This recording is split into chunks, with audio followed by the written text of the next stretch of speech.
नमस्कार दोस्तों, मैं प्रभात तिवारी और सार्थक क्लासेस में आप सभी लोगों का एक बार फिर से बहुत बहुत स्वागत है। दोस्तों आज के वीडियो में हम बात करने वाले हैं UPSC assistant professor GK part के अंतर्गत इकाई 6 और इकाई 6 के 3 टॉपिक ऑलरेडी कवर कर चुके हैं। आज चौथे टॉपिक की हम बात करेंगे। चौथे टॉपिक में 4 सब टॉपिक है। कौन कौन से?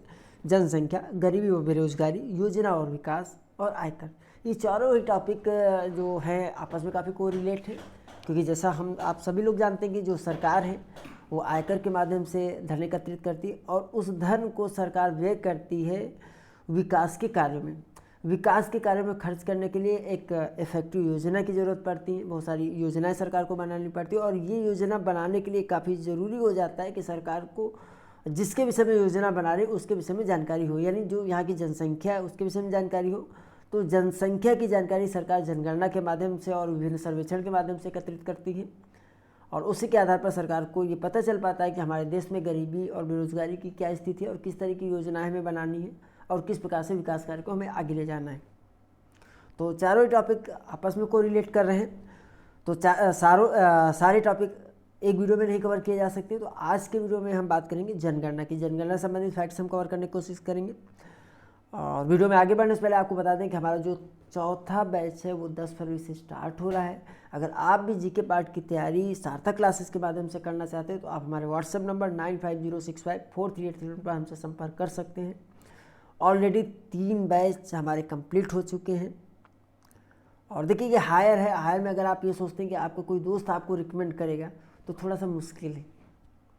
आपके दोस्त आपने देखे पिछले वीडियो में मैंने एक बार बताया था, जनरली में जब हम आपसे डिस्कस कर रहे थे ऑनलाइन लाइव आए थे तो मैंने बताया था कि देखिए हायर में क्या होता है, सब लोग बहुत चालाक हैं। आपके ही दोस्त एक बेहतरीन पुस्तक अपने पास रखे होंगे लेकिन आप पूछेंगे तो वो आपको नहीं बताएंगे और कब बताएंगे जब उनका सिलेक्शन हो जाएगा, तब तक आप उम्मीद नहीं कर सकते। तो इसी तरीके से अन्य प्लेटफॉर्म की भी बात है। तो हो सकता है आपके लिए गोल्डन अपॉर्चुनिटी हो। तो अगर आप जुड़ना चाहते हैं तो हमारे साथ जुड़ सकते हैं। शेष आपके ऊपर मैं इसको छोड़ता हूँ। चलिए हम लोग स्टार्ट करते हैं आज का वीडियो। सबसे पहले हम कुछ फैक्ट दे लेते हैं जनसंख्या संबंधित। तो जनगणना का विषय समाहित है, यानी जनगणना का विषय कहाँ पर है? तो जनगणना का जो विषय है संघ सूची में समाहित है। संघ सूची यानी केंद्र सरकार के अंतर्गत आता है। ठीक है। भारत के प्रथम जनगणना आयुक्त कौन थे? तो भारत के प्रथम जनगणना आयुक्त थे प्लाउडेन। और भारत की क्या प्लाउडेन देखिए यहाँ 1881 लिखी हुई है। तो 1881 क्या भारत की पहली जनगणना 1881 की थी? नहीं। देखिए भारत में जो पहली जनगणना हुई थी वो हुई थी आंशिक रूप से 1872 में। और उस समय जो भारत गवर्नर जनरल थे वो लॉर्ड मेयो थे। तो लॉर्ड मेयो के शासनकाल में आंशिक जनगणना हुई थी 1872 में, लेकिन जो पहली नियमित जनगणना हुई थी वो 1881 में हुई थी। और पहली नियमित जनगणना में ही जो जनगणना आयुक्त थे वो प्लाउडेन थे। जनगणना का वह दशक जिसमें जन्म वृद्धि दर न्यूनतम थी वह थी 1911 से लेकर के 1981 का दशक। 1911 से 1981 का जो दशक था इसमें जन्म वृद्धि दर न्यूनतम थी। ठीक है। और इसलिए इसको महाविभाजक वर्ष के नाम से जानते हैं। जबकि लघु विभाजक वर्ष यानी माइक्रो डिवाइड ईयर कहा जाता है 1951 को, क्योंकि इस दौरान जो भारत की जन्म वृद्धि दर थी वो अधिकतम थी। ठीक है। तो दो तरीके से क्वेश्चन यहाँ पे अगर क्वेश्चन आ जाए कि निम्नलिखित में से किस वर्ष जो है भारत की जन्म वृद्धि दर अधिकतम थी, तो ये थी 1951 में। भारत की प्रथम पूर्ण कंप्यूटरीकृत जनसंख्या गणना की गई थी 2001 में। और भारत की प्रथम जनगणना जैसा हमने पहले भी बात की है आंशिक रूप से हुई थी 1872 में और उस समय जो भारत गवर्नर जनरल थे वो मेयो थे। भारत की प्रथम नियमित एवं संपूर्ण जनगणना 1881 में हुई थी और उस समय जो गवर्नर जनरल थे रिपन थे। और इसी की बात देखिए पॉइंट नंबर 2 पे हुई कि भारत के प्रथम जनगणना आयुक्त कौन थे? तो प्लाउडेन थे। तो प्लाउडेन 1881 को आपको विशेष ध्यान से रखना है। नियमित जनगणना थी, जनगणना आयुक्त प्लाउडेन थे और गवर्नर जनरल उस समय रिपन थे भारत में। 1951 में हुई स्वतंत्र भारत की प्रथम जनगणना में शामिल कुल प्रश्नों की संख्या की अगर बात करें तो 14 प्रश्न शामिल किए गए थे, जो 1951 में स्वतंत्र भारत की पहली जनगणना हुई थी। और आज़ादी से पूर्व के जनगणना वर्ष की अगर हम बात करें तो 1972 में आंशिक रूप से जनगणना थी। उसके बाद निरंतर 10 साल के अंतराल में जनगणना होती आई है। 1872, 1881, 1891, 1901, 1911, 1921, 1931 और 1941।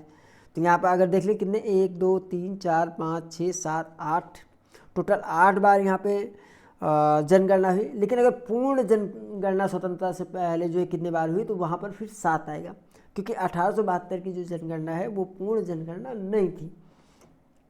ठीक है। 1911 से 1921 के मध्य जनसंख्या में गिरावट का कारण क्या था? जैसा अभी देखिए हमने यहाँ पे पहले ही बात की है कि 1900 जनगणना का वह दशक, पॉइंट नंबर 3 पे देख लीजिए, जनगणना का वह दशक जिनमें जन्म दर न्यूनतम थी 1911 से 1921, जिसे महाविभाजक वर्ष के नाम से भी जाना जाता है। तो इस समय जो जनसंख्या जन्म दर न्यूनतम थी उसका क्या कारण था? तो उसका कारण था कि इस दौरान जो है स्पेनिश फ्लू महामारी फैली हुई थी। 1951 की जनगणना स्वतंत्र भारत की प्रथम जनगणना थी और इसमें जम्मू और कश्मीर के लिए कोई जनगणना नहीं हुई थी, तो ये याद रखना है आपको। 1951 की जनगणना में की जो जनगणना थी उसमें जो जनसंख्या थी उसको अगर हम धर्म आधारित देखें तो इस समय जो हिंदू थे वो 84.1% थे, मुस्लिम 9.8% थे, ईसाई 2.3% थे, सिख 1.89% थे, बौद्ध 0.74% थे, जैन 0.46% थे और अन्य के अंतर्गत जो है 0.43% थे। भारतीय राष्ट्रीय नागरिक रजिस्टर को सर्वप्रथम 1951 में की जनगणना के पश्चात 1951 में ही तैयार किया गया था और एनआरसी अपनाने वाला पहला राज्य असम था। असम सरकार द्वारा राष्ट्रीय नागरिक रजिस्टर एनआरसी, ठीक है, मसौदे का प्रथम संस्करण जो है 31 दिसंबर 2017 को जारी किया गया था। संविधान का अनुच्छेद 246 संबंधित है, जिसमें हमें जानकारी प्राप्त होती है कि जनगणना हेतु केंद्र सरकार को दायित्व दिया गया है। और इसी के देखिए सबसे पहले पॉइंट में हमने बात की थी कि जनगणना जो विषय है किसका है? संघ सूची में समाहित है, ठीक है, यानी केंद्र की जिम्मेदारी में। और अनुच्छेद 246 में हमें 246 में इसका वर्णन भी प्राप्त हो जाता है। 1951 में भारत की साक्षरता दर की अगर बात कर ले तो उस समय भारत की साक्षरता दर थी 18.33%, जो कि बहुत ही कम थी। बहुत सारे कारण थे उस समय, अंग्रेजों का शासन था और तरीके से जो अत्याचार किए जा रहे थे, लगातार भारतीयों को शोषण किया जा रहा था। तो सीधी सी बात है दोस्तों, अगर पेट नहीं भरा होगा तो फिर पढ़ाई कैसे होगी? ठीक है, तो शायद यही कारण रहा होगा। बाकी माइंड में हमारे भारतीय कभी पीछे नहीं रहे और आप लोग भी अपने को कभी भी दूसरों से कम अपनी बुद्धिमत्ता का आकलन मत कीजिएगा। आप लोगों से योग्य और बुद्धिमान पूरे वर्ल्ड में कोई नहीं है, ऐसा मेरा मानना है। तो अब बात कर लेते हैं जनगणना 2021 के मुख्य तथ्य के विषय में। 15वीं राष्ट्रीय जनगणना थी 2011 की जनगणना। अब यहाँ पे 2011 की जनगणना की हम बात क्यों कर रहे हैं? क्योंकि 2021 की जनगणना का डेटा अभी तक हम लोगों के पास नहीं है। तो एग्जाम होगा, स्वाभाविक बात है कि 2011 की जनगणना से क्वेश्चन होंगे और कुछ फैक्ट 2021 की जनगणना के भी लिए जा सकते हैं। तो हालांकि नोट्स में मैंने जो कवर किया वो कवर करने का मैंने प्रयास किया है, लेकिन जो टेस्ट सीरीज़ या कोई टेस्ट मैं जो लेता हूँ, मैं जो टेस्ट तैयार कर रहा हूँ जो कि बैच के माध्यम से टेस्ट होते हैं उनमें, या ऐप पर जो टेस्ट उपलब्ध है, तो वहाँ पर जो भी अपडेशन होता है, जो नया नया डेटा आता रहता है, जो नोट्स में नहीं भी शामिल, उसको भी मैं वहाँ पर शामिल करता रहता हूँ। ठीक है, तो प्रैक्टिस सेट ज़रूर आप सॉल्व कीजिएगा। जनगणना 2011 के मुख्य तत्व में तो हम लोगों ने देख लिया, 15वीं राष्ट्रीय जनगणना थी 2011 की और स्वतंत्र भारत की 7वीं जनगणना थी। इसी तरह से जो 2021 की जनगणना है, ठीक है, ये 16वीं राष्ट्रीय जनगणना होगी और स्वतंत्र भारत की 8वीं जनगणना होगी। और सीधी बात है, आप 2021 के याद रखिए, 8 दूनी 16, 8 2 जा 16, तो 2011 की अपने आप निकल आएगी 7वीं और 15वीं। 2011 की जनगणना में जनगणना आयुक्त कौन थे? श्री चंद्रमौली थे। मणिपुर गोवा के पश्चात न्यूनतम शिशु मृत्यु दर वाला राज्य केरल है और यहाँ पर जो मृत्यु दर दी गई है वो 12 प्रति 1000 दी गई है। देखिए अब यहाँ पे जो फैक्ट्स हैं ये आपको देखना है बहुत ध्यान से, ठीक है, क्योंकि फैक्ट्स में ही कन्फ्यूज़न होता है, तो इनको 2-3 बार आप ध्यान से देख लीजिएगा और एग्जाम से पहले रिवीजन जरूर कर लीजिएगा। 2011 की जनगणना के अनुसार उत्तर प्रदेश और उड़ीसा में शिशु मृत्यु दर कितनी थी? 57 प्रति 1000 है। और ग्रामीण लिंगानुपात की बात करें तो 949 महिलाएं प्रति 1000 पुरुष, शहरी लिंगानुपात 929 प्रति 1000, सबसे कम लिंगानुपात वाला राज्य हरियाणा है। सबसे कम लिंगानुपात वाला केंद्र शासित प्रदेश की अगर बात करें तो दमन व दीव है। सर्वाधिक जनसंख्या वाला जिला ठाणे महाराष्ट्र है। न्यूनतम जनसंख्या वाला जिला दिबांग वैली अरुणाचल प्रदेश का है। और न्यूनतम जनसंख्या वृद्धि दर का जिला नागालैंड का लॉन्गलैंग है। सर्वाधिक जनसंख्या वृद्धि दर का जिला कुरंग कुमे अरुणाचल प्रदेश से है। अब ये तो कुछ फैक्ट्स हमने ले लिए भारत की जनगणना से। अब उत्तर प्रदेश की जनगणना से कुछ फैक्ट्स लेंगे, यानी उत्तर प्रदेश की जनगणना 2011 जनसंख्या 2011 जनगणना के अनुसार उत्तर प्रदेश की 19.98 करोड़ यानी लगभग 20 करोड़, जिसमें से लगभग 10.5 करोड़ 10.45 करोड़ 10.5 करोड़ पुरुष हैं। और महिलाओं की बात करें तो 9.53 यानी लगभग 9.5 करोड़ महिलाएं। राउंड फिगर में डेटा आप याद रखिए, ठीक है। जनसंख्या वृद्धि की बात कर ले तो 20.23% और पिछली इससे पहले यानी 2011 की जो जनगणना थी उसमें जो जनसंख्या वृद्धि दर थी उत्तर प्रदेश की वो 25.80% थी। तो गिरावट यहाँ पे देखने को मिली है। भारत की कुल आबादी की तुलना में उत्तर प्रदेश की आबादी की प्रतिशत की अगर बात करें तो 16.50 यानी 16.5% है। जनसंख्या घनत्व की अगर बात करें उत्तर प्रदेश की तो 829 व्यक्ति प्रति वर्ग किलोमीटर, यानी एक वर्ग किलोमीटर में जो औसत उत्तर प्रदेश में लोग निवास करते हैं वो 829 लोग 829। साक्षरता दर की बात करें तो 67.68% है। तो डेटा आसानी से आपको याद रह सकता है 67, ठीक है, लगभग 67.68। पुरुष साक्षरता दर 77.28% है, जबकि महिला साक्षरता दर जो है 57.18% है। देखिए यहाँ पे महिला साक्षरता दर थोड़ी सी कम जरूर दिख रही है, लेकिन आने वाले समय में मुझे ऐसा लगता है कि महिला साक्षरता दर पुरुषों से आगे हो सकती है, मुझे ऐसा नज़र आ रहा है जो मैं अपने आसपास देख पाता हूँ। आपका क्या विचार है, आप इसमें कमेंट कर सकते हैं।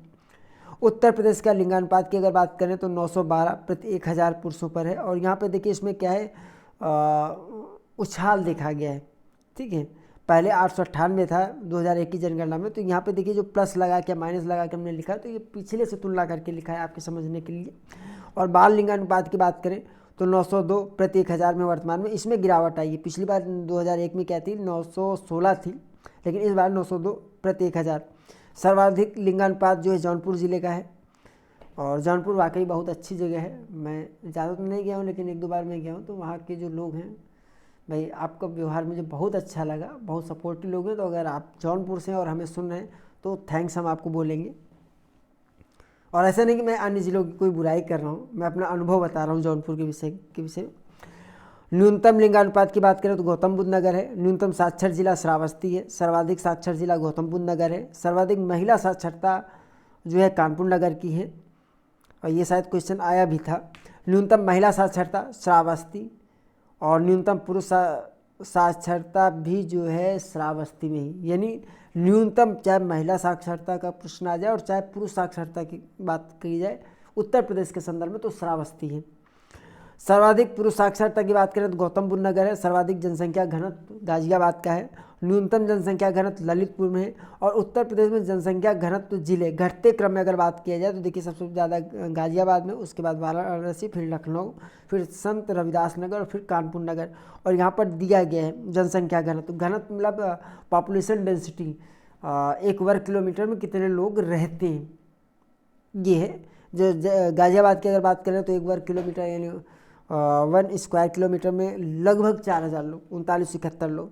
दूसरे नंबर पर वाराणसी आता है 2395 व्यक्ति प्रति वर्ग किलोमीटर। लखनऊ में 1816 व्यक्ति प्रति वर्ग किलोमीटर। संत रविदास नगर में 1555 व्यक्ति प्रति वर्ग किलोमीटर। और कानपुर नगर में 1452 व्यक्ति प्रति वर्ग किलोमीटर। तो ये संख्या में दी गई। सर्वाधिक आबादी वाले 5 जिलों की बात करें तो इलाहाबाद, मुरादाबाद, गाजियाबाद, आजमगढ़, लखनऊ। अब इलाहाबाद की बजाय प्रयागराज आएगा आपका। न्यूनतम आबादी वाले 5 जिलों की बात करें तो महोबा, चित्रकूट, हमीरपुर, श्रावस्ती और ललितपुर। न्यूनतम जनसंख्या घनत्व वाले जिलों की अगर बात करें, देखिए न्यूनतम आबादी और जनसंख्या घनत्व दोनों में अंतर है। घनत्व का मतलब एक वर्ग किलोमीटर में कितने लोग रहते हैं, ठीक है। और जब हम न्यूनतम आबादी की बात करें कि पूरे सबसे कम आबादी किस जिले की, उसकी बात हो रही है। तो ललितपुर है न्यूनतम जनसंख्या घनत्व वाले जिलों की अगर बात करें तो सबसे न्यूनतम जनसंख्या घनत्व जो है ललितपुर की है, फिर उससे ज़्यादा सोनभद्र की है, हमीरपुर, महोबा और चित्रकूट। सर्वाधिक साक्षरता वाले जिलों की अगर बात करें तो सर्वाधिक साक्षरता जो गौतम बुद्ध नगर की है, फिर कानपुर नगर की है, फिर औरैया की है, फिर इटावा की है और फिर गाजियाबाद की। न्यूनतम औसत साक्षरता वाले जिले श्रावस्ती, बहराइच, बलरामपुर, बदायूं और रामपुर। देखिए इसमें आपने एक चीज़ देखा ना, लखनऊ का नाम नहीं है, न सर्वाधिक में न कम में, ठीक है। और तो होता है ना कि भाई राजधानी है तो यहाँ की जो डेंसिटी है सबसे ज़्यादा होगी, यहाँ पे जो शिक्षण का दर है, शिक्षित व्यक्ति वो सबसे ज़्यादा होंगे, ठीक है, रेशियो। तो ऐसा यहाँ पे देखने को नहीं मिल रहा है, ठीक है। तो अब जैसे मान लीजिए आपको याद भी नहीं आ रहा है ना, तो कॉमन सेंस लगाना है, तो लखनऊ होगा जरूर आपको मिलेगा, तो आप उसको अवॉइड करने की कोशिश कीजिएगा, ठीक है। तो आगे बढ़ते हैं हम लोग। तो ये जो फैक्ट था उनको हम लोगों ने शामिल किया। अब कुछ अन्य फैक्ट्स देख लेते हैं। भारत की 15वीं जनगणना 2011 से संबंधित कुछ महत्वपूर्ण तथ्य हैं। भारत में प्रथम बार जनगणना कब की गई थी? 1872 में। भारत की पहली बार नियमित जनगणना कौन सी थी? 1881। 2011 की जनगणना का आदर्श वाक्य क्या था? तो अवर सेंसस अवर फ्यूचर। जनांकीय संक्रमण, लंबे समय के दौरान जनसंख्या वृद्धि में क्रमिक परिवर्तन जो होता है उसे जनांकीय संक्रमण कहते हैं। भारत में जनसंख्या वृद्धि यानी वर्तमान का मुख्य कारण क्या है? तो मृत्यु दर में कमी है। 1991 से 2001 के मध्य जनसंख्या वृद्धि दर क्या थी? 21.54% थी। 2001 से 2011 के मध्य जनसंख्या वृद्धि दर क्या थी? 17.5% थी। 2011 के अनुसार सर्वाधिक जनसंख्या वाले 3 राज्यों की अगर बात करें तो उत्तर प्रदेश, महाराष्ट्र और बिहार। 1961 से 71 के दौरान भारत में जनसंख्या में उच्चतम वृद्धि दर थी और ये थी 24.80%।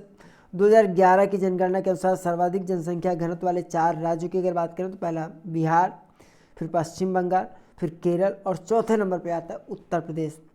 उत्तर प्रदेश में देखिए जनसंख्या जरूर सबसे अधिक है, लेकिन जनसंख्या घनत्व की अगर बात करें तो उसमें बिहार आगे है।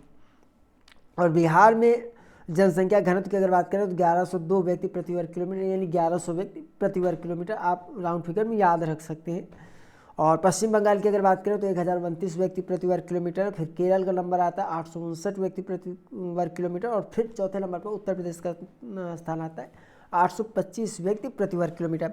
इसी तरीके से आगे बढ़े 2011 की जनगणना के अनुसार न्यूनतम जनसंख्या घनत्व वाले 3 राज्य, पॉपुलेशन डेंसिटी जहाँ पर सबसे कम है वो 3 राज्य के अरुणाचल प्रदेश 17 व्यक्ति प्रति किलोमीटर प्रति वर्ग किलोमीटर होगा, मिजोरम में 52 व्यक्ति प्रति वर्ग किलोमीटर और सिक्किम में 86 व्यक्ति प्रति वर्ग किलोमीटर। 2011 की जनगणना के अनुसार भारत की कुल आबादी की अगर बात करें तो ये 121.02 करोड़ थी। कुल पुरुष आबादी इसमें थी 62.37 करोड़ यानी 62.37 करोड़ और कुल महिला आबादी थी 58.65 करोड़। 1991 से 2001 के मध्य भारत में आबादी घनत्व की अगर बात करें तो 325 व्यक्ति प्रति वर्ग किलोमीटर थी और 2001 से 2011 के मध्य भारत में आबादी घनत्व की अगर बात करें तो ये बढ़कर हो गई 382 व्यक्ति प्रति वर्ग किलोमीटर, यानी 17.5% की यहाँ पे बढ़ोतरी देखने को मिली है। सर्वाधिक लिंगानुपात वाले 3 राज्यों की अगर बात करें तो यहाँ केरल, तमिलनाडु और आंध्र प्रदेश राज्यों में, ठीक है। और सर्वाधिक लिंगानुपात वाले 3 केंद्र शासित प्रदेशों की अगर बात की जाए तो ये है पुडुचेरी, लक्षद्वीप और अंडमान और निकोबार द्वीप समूह। पुडुचेरी में लिंगानुपात जो है 1038 महिलाएं प्रति 1000 पुरुष पर, लक्षद्वीप में 946 महिलाएं प्रति 1000 पुरुष और अंडमान तथा निकोबार द्वीप समूह में 878 महिलाएं प्रति 1000 पुरुष। तो ये था सॉरी। और यहाँ पर ध्यान देने वाली बात है, अगर सिंपल राज्य की बात की जाए यानी ये विभेद न किया जाए कि केंद्र शासित है या राज्य है, तो उस कंडीशन में जो पुडुचेरी है उसका केरल के बाद जो है लिंगानुपात अधिक है, यानी केरल में लिंगानुपात सबसे ज़्यादा है। राज्य जिनमें लिंगानुपात घटा है 2001 और 2011 की तुलना में 2001 की तुलना में 2011 में, वह है बिहार, गुजरात, जम्मू कश्मीर। केंद्र शासित प्रदेश जिनमें लिंगानुपात कम हुआ है दादरा नगर हवेली, दमन एंड दीव और लक्षद्वीप। 2011 की जनगणना के अनुसार भारत में साक्षरता प्रतिशत की अगर बात करें तो 73% है। साक्षरता दर में उत्तर प्रदेश का स्थान 29वां है 29, ठीक है। सर्वाधिक साक्षरता दर वाले राज्यों की अगर बात करें तो सर्वाधिक साक्षरता जो है वो केरल में लगभग 94%, 93.91%। और फिर उसके बाद लक्षद्वीप का आता है 92.28%, फिर मिजोरम 91.58%, महाराष्ट्र 82.91% और फिर तमिलनाडु का 80.33%। सर्वाधिक न्यूनतम साक्षरता दर वाले राज्यों की अगर बात करें तो सबसे कम साक्षरता दर बिहार की है 63.82%, फिर अरुणाचल प्रदेश की है 66.95% और फिर राजस्थान की 67.06%। राज्य एवं केंद्र शासित प्रदेश जिनकी साक्षरता दर राष्ट्रीय औसत साक्षरता दर से कम है, और राष्ट्रीय औसत साक्षरता दर कितनी है 74। तो 74 से जिनकी कम है उनमें आते हैं आपके अरुणाचल प्रदेश, छत्तीसगढ़, मध्य प्रदेश, बिहार और राजस्थान, जम्मू कश्मीर, झारखंड और उत्तर प्रदेश। बिहार में पुरुष साक्षरता दर की अगर बात करें तो 59.68% है, जबकि महिला साक्षरता दर जो है 33.12% है।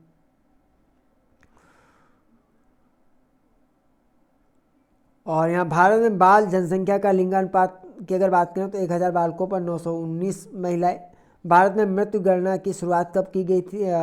भारत में मृत्यु गणना की शुरुआत की गई थी कर्नाटक से। न्यूनतम बाल मृत्यु दर वाला राज्य जो है मणिपुर, गोवा है, और यहाँ पर दोनों जगह 11 बालक प्रति 1000 शिशु कह रहे हैं तो ज़्यादा अच्छा रहेगा, ये मृत्यु दर है वहाँ की। जनगणना 2011 के अनुसार भारत का लिंगानुपात 943, जबकि पिछला 927 था। स्त्री पुरुष शिक्षा में न्यूनतम अंतर वाला राज्य मेघालय है। राष्ट्रीय साक्षरता दर 2011 में 74% थी। यहाँ पर राष्ट्रीय पुरुष साक्षरता दर 82.14%, जबकि राष्ट्रीय महिला साक्षरता दर जो है 65.46% है। और ये अंत में सवाल है भारत 2014 सूचना एवं प्रसारण मंत्रालय, भारत सरकार, जहाँ से डेटा कलेक्ट करने का प्रयास किया गया है। तो दोस्तों देखिए पूरे इसमें फैक्ट्स बहुत ज़्यादा हैं। इस वीडियो को 2 से 3 बार आपको देखना पड़ेगा, रिवीजन करना पड़ेगा, तो रिवीजन कर लीजिएगा आप। एंड तो आज के वीडियो में इतना ही। हम आपसे फिर मिलते हैं अगले वीडियो में कुछ नई जानकारी के साथ। और हाँ, अगर टेलीग्राम ग्रुप आपने अभी तक ज्वाइन नहीं किया तो ज्वाइन कर लीजिएगा, क्योंकि थोड़े थोड़े ही क्वेश्चन हैं वहाँ पे, बहुत अच्छे अच्छे क्वेश्चन आते हैं और आपके एग्जाम के जैसे काफ़ी इंपॉर्टेंट हो सकते हैं। और ये टेलीग्राम की प्रैक्टिस फ्री ऑफ कॉस्ट है। तो आज के वीडियो में इतना ही। हम आपसे फिर मिलते हैं अगले वीडियो में कुछ नई जानकारी के साथ। तब तक के लिए नमस्कार।